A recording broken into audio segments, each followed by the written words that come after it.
नमस्ते. आम्ही सगळे हे पर्यटक श्रीनगरमध्ये आहोत आणि कालपासून इथे आम्ही आलो. काल जो काही हल्ला झाला त्याच्यामध्ये आम्ही पुण्यातले 12 जण आहोत. हे नाशिकचे आहेत आणि ही फॅमिली अहमदाबादची आहेत. असे अनेक जवळजवळ 60 ते 65% पर्यटक इथं अडकलेले आहेत. कालचा हल्ला झाल्यानंतर आणि ही बातमी आल्यानंतर सगळे प्रचंड घाबरलेले आहेत. मला प्रशासनाला एवढंच सांगायचं की कृपया इथनं विमानाची सोय तातडीने करावी. आमच्यासोबत एक टुरिस्ट इथले आहेत की ज्याप्रमाणे हल्ला झाला म्हणून आम्ही सगळे भयभीत झालो, पण इथल्याच टुरिस्ट लोकांनी या नाशिकच्या फॅमिलीला स्वतःच्या हे ते आहेत भैया, आपका नाम क्या है? आदिर भैया म्हणून आहेत. हे यांचे ड्रायव्हर आहेत इथले पर्यटन टुरिस्ट पर्सन.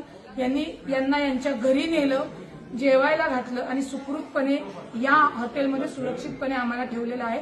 या हॉटेलमध्ये नाही म्हणलं तरी 101 जण पर्यटन अडकलेले आहेत. काहींच्या फ्लाईट उद्या आहेत, परवा आहेत, 13 आहेत. परंतु आजच ही सगळी मंडळी इथनं सुखरूपपणे विमानतळावरून स्वतःच्या घरी गेली पाहिजेत.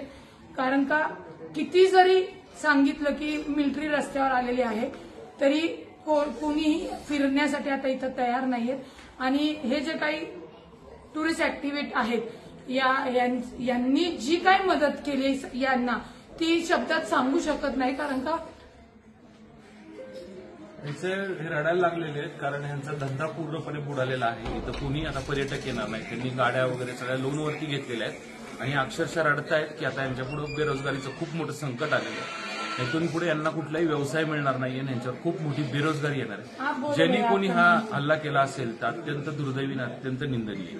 आप भी बोलिए, क्या बोलना है आप? ये जो भी हुआ बिल्कुल अनफॉर्चुनेट एक्ट है, होना नहीं चाहिए था.